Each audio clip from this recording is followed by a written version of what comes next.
भविष्याशी खेळ. सीईटी गणिताची ऑनलाईन परीक्षा. पेपरमध्ये निम्म्या प्रश्नांचे पर्याय चुकीचे. रविवारी सकाळच्या सत्रात MHCET ही PCM ग्रुपसाठी परीक्षा घेण्यात आली.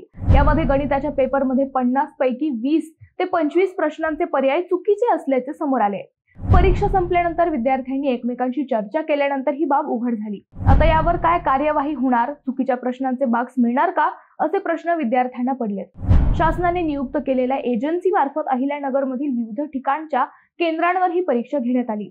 रविवारी सकाळच्या सत्रात झालेल्या ऑनलाईन परीक्षेमध्ये फिजिक्स 50 गुण, केमिस्ट्री 50 गुण आणि मॅथ 100 गुण असे 200 गुणांचे 3 पेपर होते. गणिताचा पेपर 50 प्रश्न आणि 100 गुणांचा होता. परीक्षा देत असताना काही प्रश्नांचे 4ही पर्याय चुकीचे असल्याचे निदर्शनास आले. उत्तर चुकीचे असले तरी त्यावर क्लिक केल्याशिवाय विद्यार्थ्यांसमोर पर्याय नव्हता. प्रश्नाच्या खाली उत्तराचे 4ही पर्याय चुकीचे देण्यात आले होते. एका प्रश्नाच्या उत्तराचा पर्याय दुसऱ्या प्रश्नाच्या उत्तरासाठी आले होते, असे विद्यार्थ्यांनी सांगितले.